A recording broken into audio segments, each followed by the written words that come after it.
দেখুন এটা কে? এটা আমি আর আপনি। হার্টটা কোথায়? হার্টটা হলো এইখানে। হার্টের সাইজ কত বড়? হার্টের সাইজ হলো 300 গ্রাম, আপেলের মতো সাইজ। এই হার্টের কাজটা কি? পাম্প করা। পাম্প করবে কি? পাম্প করবে ব্লাডকে। কোথায়? পুরো শরীরে ব্লাডটা পাম্প করবে। হার্ট যখনও পাম্প করে পুরো শরীরে ব্লাডটা পৌঁছে যায়। আচ্ছা, হার্ট কতবার পাম্প করে? হার্ট 1 মিনিটে 72 বার পাম্প করে। আর 1 ঘন্টাতে কত? 72 ইন্টু 60, 4300 বার। আর 24 ঘন্টাতে 4300 ইন্টু 24, 1 লক্ষ বার। মনে রাখবেন, আপনাদের সবার হার্ট নেক্সট 24 আওয়ার্সের মধ্যে 1 লক্ষ বার পাম্প করবে। আচ্ছা, তার মধ্যে একটা ব্রেক দেওয়া যেতে পারে 2 মিনিটের? না, ব্রেক দিলে পেশেন্ট ইমিডিয়েট মারা যাবে। মনে রাখবেন, হার্ট যতদিন আপনি বেঁচে থাকতে চান প্রতিদিন 1 লক্ষ বার পাম্প করবে। দেখা যাক হার্ট কিভাবে পুরো বডিকে ব্লাডটা সাপ্লাই করে, রক্তটাকে সাপ্লাই করে। হার্টটাকে একটু বড় করে দেখাই আপনাকে। এই হলো হার্ট। আর এই হার্টটা যখন পাম্প করে এখান থেকে একটা টিউব বেরিয়ে যায়, এখান থেকে একটা টিউব বেরোয়। আর এই টিউবটা 1 ইঞ্চ মোটা। 1 ইঞ্চ মোটা, আপনি বুঝতে পারেন? মোটামুটি এত মোটা একটা টিউব বেরোবে হার্ট থেকে। আর এই টিউবটা বেরিয়ে পুরো বডিকে ব্লাড সাপ্লাই করবে। আপনি দেখেছেন আপনার বিল্ডিং এর ওপরে জলের ট্যাঙ্ক রাখা থাকে, সেখান থেকে একটা পাইপ বেরোয়। আর ওই পাইপটা পুরো বিল্ডিং এ, এক একটা বাথরুমে, এক একটা কিচেনকে ব্লাড সাপ্লাই দেয়, জল সাপ্লাই দেয়। সেরকম ভাবে হার্ট থেকে একটা টিউব বেরোবে আর এই পুরো বডিকে এক একটা করে ব্রাঞ্চ দেবে। দেখুন, প্রথম রাইট হ্যান্ডকে দিল, তারপরে ব্রেনকে দিল, তারপরে লেফট হ্যান্ডকে দিল। এই টিউবটা ঘুরে গেল, ঘুরে হার্টের পেছনে ঢুকলো, পেছন থেকে চেস্টকে সাপ্লাই করে পেটে এলো। পেটে এটা আগে স্টমাককে সাপ্লাই করবে, তারপরে লিভারকে সাপ্লাই করবে, দুটো কিডনিকে সাপ্লাই করবে দুদিকে, তারপরে স্মল ইন্টেস্টিন, লার্জ ইন্টেস্টিন সবকে সাপ্লাই করবে, তারপরে দুটো পাকে সাপ্লাই করবে। মানে একবার হার্ট পাম্প করে দিল, পুরো বডিকে ব্লাড পৌঁছে গেল। এই হলো হার্টের কাজ। আর এই ব্লাড থেকে পুরো বডি অক্সিজেন পায়। আচ্ছা, হার্ট যখন পুরো বডিকে ব্লাড দেবে, নিজের জন্য অক্সিজেন দরকার কি দরকার না? হ্যাঁ, হার্টকে নিজের জন্য অক্সিজেন দরকার। আর এই অক্সিজেনটা কোথা থেকে আসবে? হার্ট যখন পুরো বডিকে ব্লাড সাপ্লাইটা দেয় তখন নিজের জন্য 3টে টিউব নিয়ে নেয়। আর এই 3টে টিউবের নাম হলো করোনারি আর্টারিজ।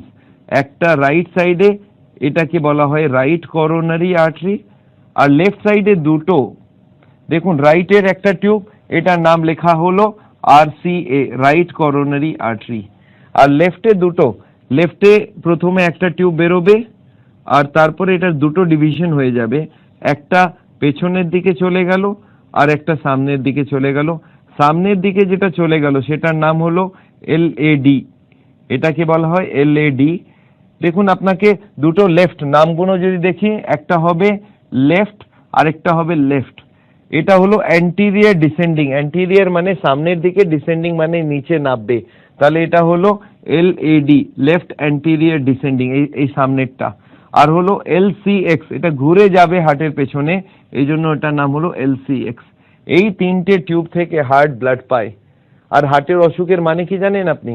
এর মানে হলো এই টিউবটার ভেতরে এখানে চর্বি জমে যায়, কোলেস্ট্রল জমে যায়, ফ্যাট জমে যায়, আর ধীরে ধীরে হার্টের ব্লাড সাপ্লাইটা কমে যায়। এটাকেই বলা হয় হার্টের অসুখ। আর এই অসুখটা এখন বিশ্বর সবথেকে বড় অসুখ। এই অসুখে হার্টের ব্লাড সাপ্লাই ধীরে ধীরে কম হয়ে যায়। আর যেদিন বন্ধ হয়ে যাবে সেদিন হার্টটাও বন্ধ হয়ে যাবে, হার্ট অ্যাটাক হয়ে যায়। তাহলে এটাকে আপনাকে আরো ডিটেলে বোঝায়। হার্টের অসুখ কি সেটা বোঝা যাচ্ছে। এই ব্লকেজ কোন টিউবের ভেতরে, যেগুলো হার্টকে নিজের সাপ্লাই করে। এই টিউবগুলো কত মোটা ভাবুন তো। বাচ্চারা পেন্সিলে লিখে দেখেছেন? সেরকম হার্টের টিউবটা হয়, অত পাতলা, 3 থেকে 4 মিলিমিটারের টিউব। আর এই হলো ব্লকেজ। আচ্ছা ভাবুন তো, এই ব্লকেজটা কখন তৈরি হবে? কতদিন লাগবে এই ব্লকেজটা বানাতে? 1 উইক, 1 মাস, 1 বছর, 5 বছর, বছরের পর বছর। আপনাকে একবার ব্লকেজটা বানিয়ে দেখানো যাক। আচ্ছা, একটা কথা ভাবুন, ব্লকেজটা শুরু কখন হবে? বাচ্চা জন্মাবার সঙ্গে সঙ্গে ব্লকেজ শুরু হবে না। না, বাচ্চা জন্মাবে, ধীরে ধীরে বাড়বে। যতদিন চর্বি খাক কোনো অসুবিধা নেই, যতদিন বাড়বে ততদিন চর্বি খেলে কোনো অসুবিধা নেই, কিন্তু যেই বাড়তে বাড়তে বাড়তে বাড়তে 18-20 বছর বয়স হবে তখন ওর বাড়া বন্ধ হয়ে যাবে। এরপরে যে এক্সট্রা ফ্যাট তার কোনো দরকার নেই, আর ওই এক্সট্রা ফ্যাটটা আমাদের বডির ভেতরে যাবে আর যেখানে যেখানে ডিপোজিট করবে মোটা হয়ে যাবে মানুষ, আর ভেতরে ব্লকেজ তৈরি হবে। তাহলে ধরে রাখুন 18 থেকে 20 বছর বয়সে এই ব্লকেজটা শুরু হলো, আর একজন মানুষের 60 বছরে জানতে পারলো হার্টের পেশেন্ট, তার মানে কত বছর লাগলো? তার মানে ওকে 40 বছর লেগেছে ব্লকেজ বানাতে। দেখা যাক, একটা টিউবকে আমি ব্লকেজ বানিয়ে দেখাচ্ছি আপনাকে। এই একটা টিউবকে ব্লকেজ বানিয়ে দেখা যাক। এই দেখুন একটা টিউব আমি নিলাম, এই টিউবটাকে বড় করে দেখালাম, আর দেখুন ব্লকেজটা শুরু কোথা থেকে হবে। এই হলো ব্লকেজ, প্রথম শুরু হলো এখানে, ধরে নিন 20 বছর বয়স। এবার আরেকটু ব্লকেজ বাড়লো, এবার আরেকটু ব্লকেজ বাড়লো, আরো একটু ব্লকেজ বাড়লো। এখন কতটা গেল? এখন গেল 50% বন্ধ হয়ে গিয়েছে, কিন্তু এই পেশেন্টের কোনো কষ্ট নেই। কেন কষ্ট নেই? কারণ কি 50 এখনো ওর বাকি আছে, 50 এখনো ওর বাকি আছে। কেন বাকি? 50টার কি হবে? এই 50টা ওর ব্লাড সাপ্লাই প্রচুর দিয়ে থাকবে। আপনার মনে রাখবার উচিত কি আমাদের হার্টের দরকার কেবল 10%, 20% আর 30%। 3 রকম দরকার। কেন ভাবুন তো? আমাদের হার্টের দরকার 10% যখন মানুষ বসে থাকবে, শুয়ে থাকবে, যখন হাঁটতে শুরু করবে তখন 20%, আর যখন দৌড়াবে তখন 30%। যদি 50 ব্লকেজ আছে তাহলে 50 খোলা আছে, পেশেন্ট দিব্যি দৌড়াতে পারবে, ওর কোনো কষ্ট হবে না। যেদিন পেশেন্ট 70 কে ব্লকেজ ক্রস করে যাবে, যেদিন পেশেন্ট 70-এর উপরে ব্লকেজ করে যাবে, সেদিন কষ্ট শুরু হয়ে গেল। কেন? আমাদের হার্টের দরকার 10, 20 আর 30। যেদিন 70-এর উপরে যাবে সেদিন পেশেন্ট এসে বলবে, স্যার আমি যদি দৌড়াতে থাকি তাহলে আমার বুকে ব্যথা হয়ে যাবে, আমি যদি হাঁটতে যাই যদি বুকে ব্যথা হয় তাহলে 80-এর উপরে ব্লকেজ, আর যদি বাথরুম যেতে যেতে ব্যথা হয়ে যায় তার মানে 90-এর উপরে ব্লকেজ। আপনি মনে রাখবেন, হার্টের পেশেন্ট 70 পর্যন্ত বুঝতেই পারবে না, দৌড়াতে পারবে। আচ্ছা, যেদিন একটা পেশেন্ট আমাকে এসে বলল, স্যার আমি যখন দৌড়াতে যাই আমার বুকে ব্যথা হয়, বুকে চাপ পড়ে, শ্বাসকষ্ট হয়, গলায় চোকিং মনে হয়, তখন আমি জানতে পারি ওর পেশেন্টের 70-এর উপরে ব্লকেজ আছে। আর যেদিন বলে হাঁটতে গিয়ে সেম কথা, সেম কষ্ট, এই কষ্টটাকে আমাদের ভাষায় বলা হয় অ্যানজাইনা। আর এই কষ্টটা এলেই আমরা বুঝতে পারি 80-র উপরে ব্লকেজ হয়ে গিয়েছে। আচ্ছা একটা কথা ভাবুন, আমার কাছে পেশেন্ট পৌঁছবে কবে? 70-এর আগে না 80-র পরে? পেশেন্ট আমাকে 80-র পরে এসে বলবে, স্যার আমার অ্যানজাইনা হচ্ছে, আমার কষ্ট হচ্ছে। এই জিনিসটা আপনাকে মনে রাখতে হবে। এই হলো হার্টের অসুখ। আচ্ছা ধরে নিন 20 ব্লকেজ শুরু হয়েছে আর এটা 60 বছরে ও জানতে পারলো হার্টের পেশেন্ট, তাহলে কত বছর লাগলো? 20 বছর, 20 থেকে শুরু করে 60 পর্যন্ত এটা ব্লকেজ হয়েছে, তার মানে 40 বছর লাগলো এই ব্লকেজটা বানাবার জন্য। আর এই 40 বছরে 80% ব্লকেজ, তার মানে 2% পার ইয়ার এই ব্লকেজটা বাড়বে। এই হলো হার্টের অসুখ। আচ্ছা একটা কথা ভাবুন, এই হার্টের অসুখ কতক্ষণে আপনি বুঝতে পারলেন? তার মানে হার্টের অসুখের মানে হলো কি হার্টের নিজের ব্লাড সাপ্লাইয়ের ভেতরে ব্লকেজ হয়ে যাচ্ছে, ধীরে ধীরে হার্টের ব্লাড সাপ্লাইটা কম হয়ে যাচ্ছে, এটা হলো হার্টের অসুখ। এখন এইটাকে বুঝতে কতক্ষণ লাগলো? 5 মিনিট লাগলো আপনার। কিন্তু যদি কোনো হার্টের হাসপাতালে হার্টের ডাক্তারকে গিয়ে কেউ পেশেন্ট বলে, স্যার আমি হাঁটতে গেলে বুকে ব্যথা, ওনারা এত ডিটেইলে ভালো করে বুঝিয়ে দেবেন না, না, ওনারা বলবেন আপনাকে করোনারি আর্টারি ডিজিজ হয়েছে। আচ্ছা করোনারি আর্টারি ডিজিজ বলে দিলে পেশেন্ট বুঝতে পারবে না? পেশেন্ট কিছুই বুঝতে পারবে না। আচ্ছা করণীয় কি? পেশেন্ট কি করতে পারে? আপনার কি মনে হয় পেশেন্ট নর্মাল লোকেরা করিয়ে নেবে? এটা কেউ করাবে না। আমি ভাবছিলাম আল্লাহ এরকম কোনো টেস্ট হোক যেখানে আমাদের তার ঢোকাতে হয় না, বিনা তার ঢুকিয়ে যদি ব্লকেজ ধরা পড়তে পারে। আর লাকিলি ফর ইউ একটা টেস্ট এসে গেছে, এটার নাম হলো সিটি অ্যাঞ্জিওগ্রাফি। এই টেস্টটা লাস্ট 5-6 বছরে ওয়ার্ল্ড ভরে খুব পপুলার হচ্ছে, যেখানে কিছু করতে হবে না, আপনি যান একটা টেবিলের উপরে শুয়ে যান, টেবিলটা ভেতরে যাবে মেশিনের উপর ভেতরে। আপনি শুনেছেন কখনো ব্রেনের সিটি স্ক্যান করায়? সেভাবে হার্টের সিটি স্ক্যান করা হয়। সেখানে আপনাকে শুইয়ে দিয়ে একটা ইনজেকশন দেওয়া হবে, একটা এক্সরে নেওয়া হবে, আর উইদিন 2 মিনিটস আপনি জানতে পারবেন আপনার ব্লকেজ কত আছে। আর এই পরীক্ষাটা কোনো কাটা ছেঁড়া বিনা পরীক্ষা, আর এর কস্টটাও খুব কম। এটা যদি আপনি দেখেন নর্মাল অ্যাঞ্জিওগ্রাফি থেকে অনেক অল্প দামে এই টেস্টটা করা যেতে পারে।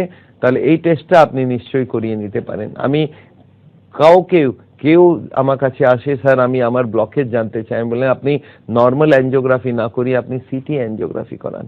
আর এই সিটি অ্যাঞ্জিওগ্রাফিটা একটা প্রবলেম হয়ে গেছে, কি বলুন তো, এর দাম কম, লোকে করাতে চায়, লোকে চায় এইরকম টেস্ট হোক, কিন্তু প্রবলেমটা কোথায়?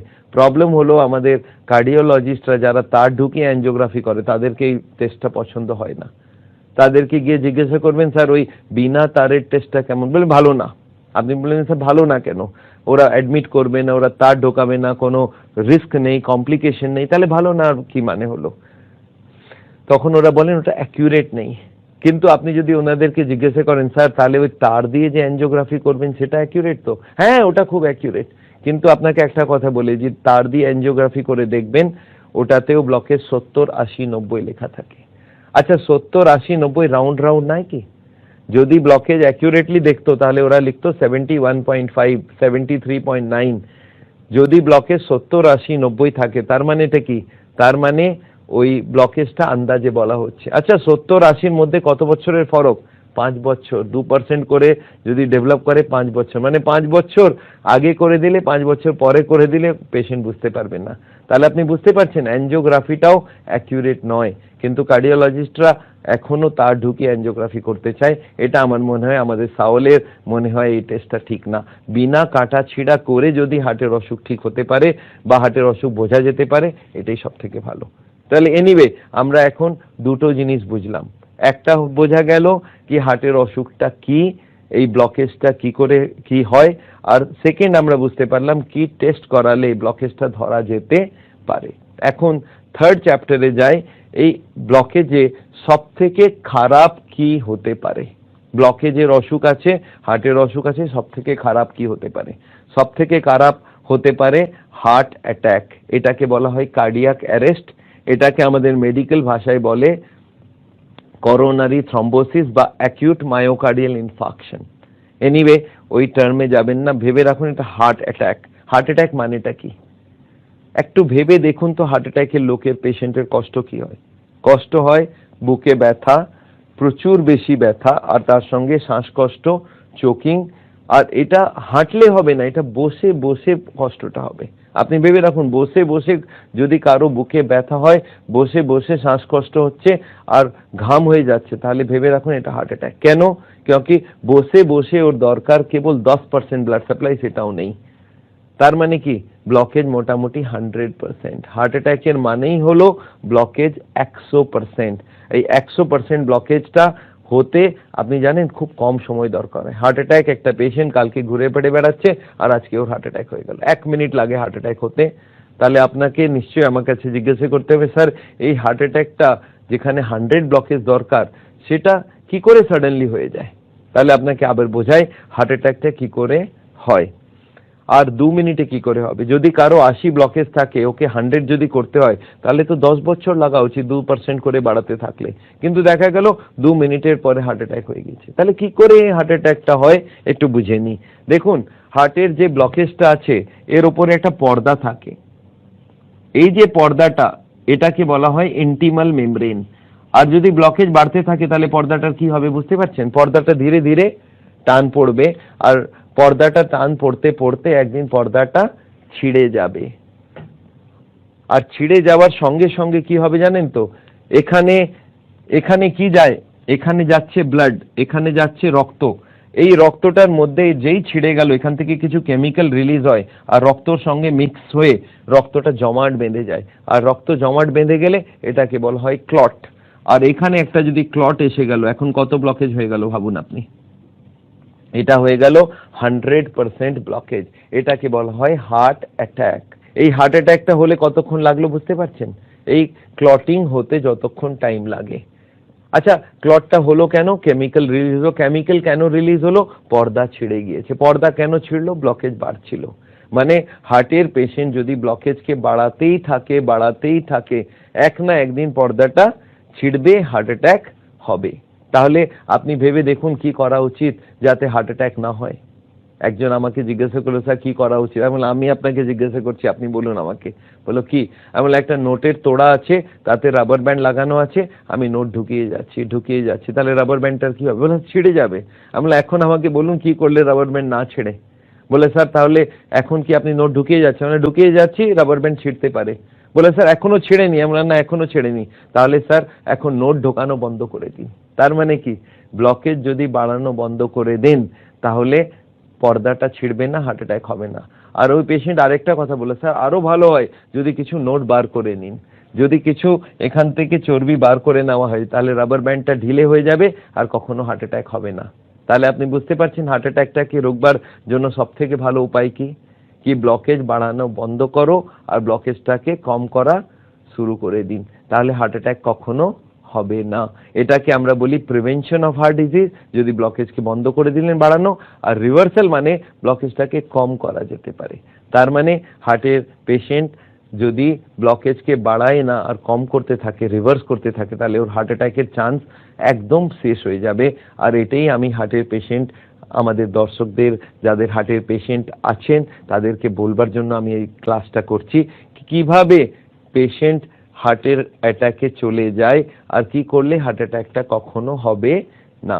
এনিওয়ে, তাহলে আপনি এখন তিনটে জিনিস বুঝতে পারলেন, হার্টের অসুখ কি, হার্টের অসুখের কি কি টেস্ট করা যেতে পারে, আর হার্ট অ্যাটাক ব্যাপারটা কি, হার্ট অ্যাটাকটা কি করে হয়, আর কি করে হার্ট অ্যাটাকটাকে রোকা যেতে পারে।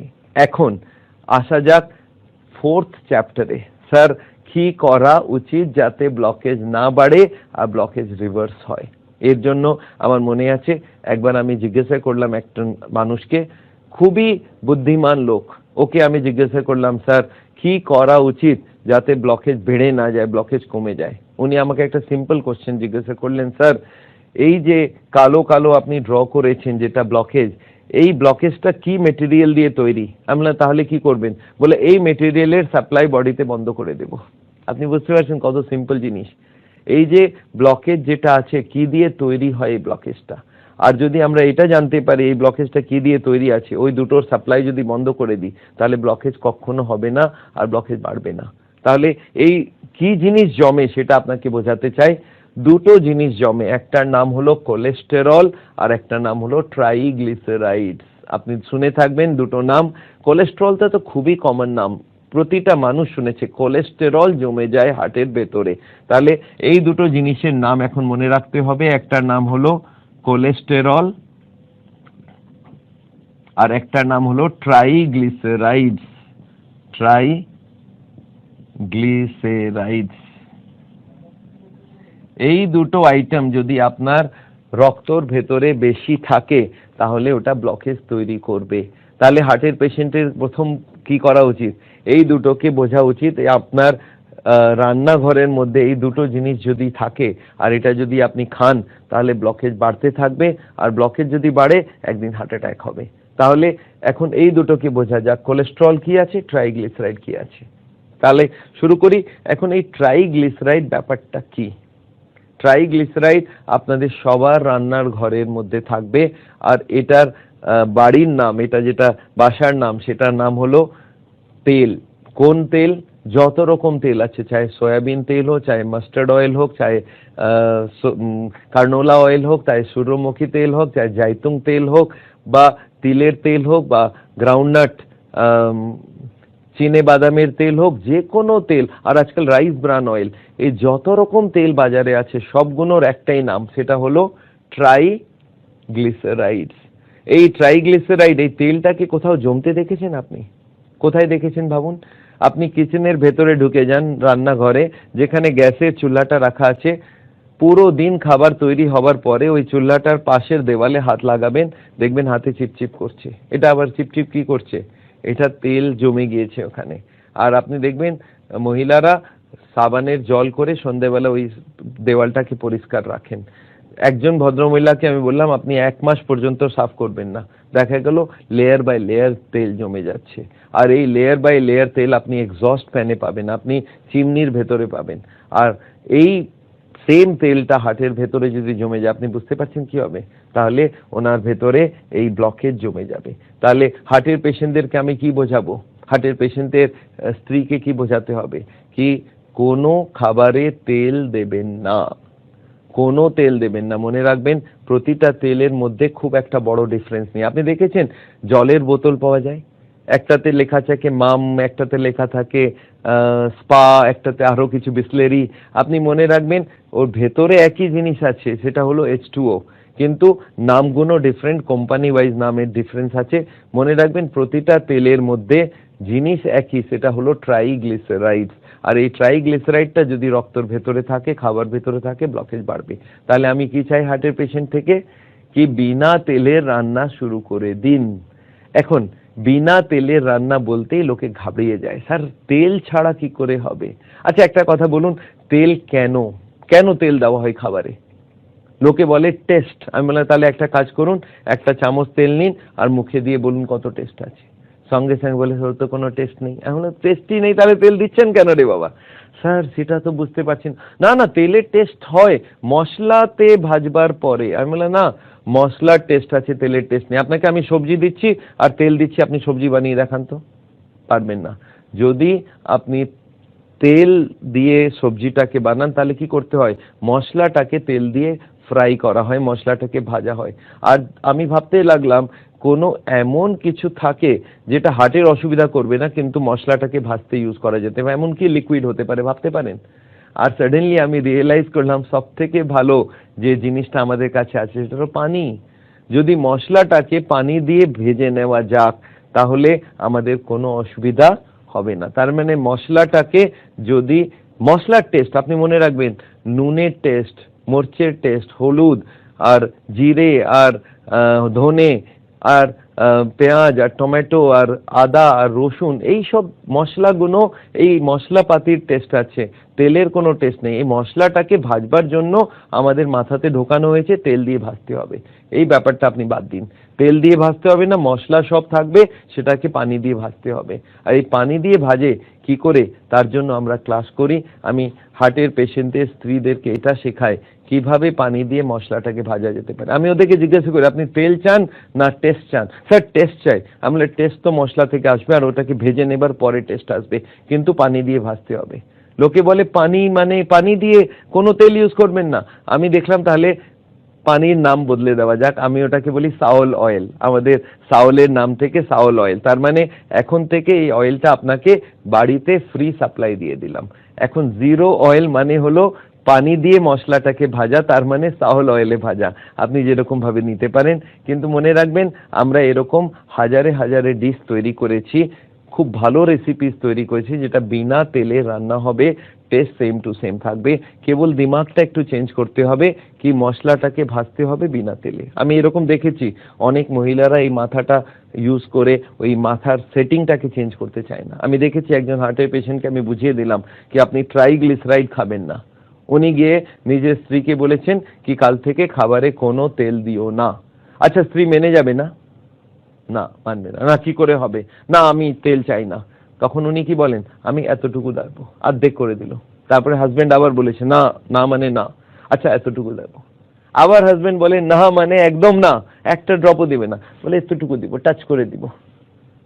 কেন এরকম করছেন? আর এরপরে যদি হাজবেন্ড বলে তুমি আমাকে মারতে চাও, তাহলে উনি বলেন না না না এরকম কথা বলবে না, আচ্ছা ঠিক আছে আমি কাল থেকে বিনা তেলে তৈরি করব। এখন কি করে জানেন তো, তেলটাকে সরিয়ে দিল আর মশলাটাকেও সরিয়ে দিল। এখন থাকলোটা কি, বয়েল করা সবজি, বলে বয়েল করা সবজি খাও। আরে টেস্ট কোথা থেকে আসবে রে বাবা? মশলাটা বাদ দিলেন কেন? বলে না তেল ছাড়া মশলা ভাজা যায় না। এটা কে বলেছে? আল্লাহ বলেছে? না, কিনি কেউ বলেননি। মশলাটাকে ভাজবার যে কোনো পদ্ধতি আপনি ইউজ করুন, কিন্তু তেল দিয়ে হবে না। তাহলে আমরা এখন কি শেখাচ্ছি, মশলাটাকে ভাজুন কি দিয়ে? বিনা তেলে, পানি দিয়ে ভাজুন।